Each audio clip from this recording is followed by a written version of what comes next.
Hello, ನಮಸ್ತೆ, ನಮಸ್ಕಾರ, ವಣಕಂ, ಸತ್ ಶ್ರೀ ಅಕಾಲ್. ನನ್ನ ಯೂಟ್ಯೂಬ್ ಚಾನಲ್ ವಂಡರ್ಫುಲ್ ವಾಂಡರ್ಸ್ಗೆ ಎಲ್ಲರಿಗೂ ಸ್ವಾಗತ.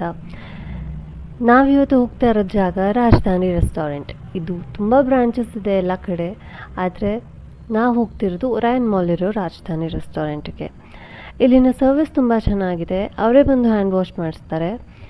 ಇಲ್ಲಿರೋದು ಉತ್ತರ ಭಾರತೀಯ ಶೈಲಿಯ ತಿನಿಸುಗಳು: ಬೀಟ್ರೂಟ್ ರಾಯ್ತ, ಪಾಪಡ್, ಜಿಲೇಬಿ, ಶ್ರೀಖಂಡ್, ದಾಲ್ ಬಾಟಿ ಚೂರ್ಮಾ, ದಹಿ ಭಲ್ಲೆ, ಕ್ಯಾಪ್ಸಿಕಮ್, ಆಲೂ ಛೋಲೆ ಪಲ್ಯಗಳು ಮತ್ತು ರೋಟಿ, ಜಲ್ಜೀರಾ, ಕೇಸರ್ ಲಸ್ಸಿ, ಮ್ಯಾಂಗೋ ಲಸ್ಸಿ ಇಷ್ಟೆಲ್ಲ ತಿಂದ್ವಿ ನಾವು. ಮತ್ತು ಎಲ್ಲ ರುಚಿಕರವಾಗಿತ್ತು. ಆದರೆ ಇಲ್ಲಿ 2 ಡ್ರಾಬ್ಯಾಕ್ಸ್ ಇದೆ. ಲಸ್ಸಿ ಊಟದ ಜೊತೆ ಇನ್ಕ್ಲೂಡ್ ಮಾಡಿಲ್ಲ ಇವರು, ಅದಕ್ಕೆ ಸಪ್ರೇಟ್ ಚಾರ್ಜ್ ಮಾಡ್ತಾರೆ. ಆ್ಯಂಡ್ ಸೆಕೆಂಡ್ ಡ್ರಾಬ್ಯಾಕ್ ಅಂದರೆ ಇಲ್ಲಿ ಒಬ್ಬರೂ ಕನ್ನಡ ಸ್ಟಾಫ್ ಇಲ್ಲ. ಯಾರಾದರೂ ಹಿಂದಿ ಮತ್ತು ಇಂಗ್ಲೀಷ್ನ ಫ್ಲೂಯೆಂಟಾಗಿ ಮಾತಾಡದೇ ಇರೋರು ಬಂದರೆ ಅವ್ರಿಗೆ ಸ್ವಲ್ಪ ಕಷ್ಟ ಆಗುತ್ತೆ. ಇದು ನನ್ನ ಎಕ್ಸ್ಪೀರಿಯನ್ಸ್. ಇನ್ನೊಂದು ವಿಡಿಯೋ ಜೊತೆ ಮತ್ತೆ ಸಿಗ್ತೀನಿ. ಅಲ್ಲಿವರೆಗೂ stay tuned. Like, share and subscribe to my channel. Bye.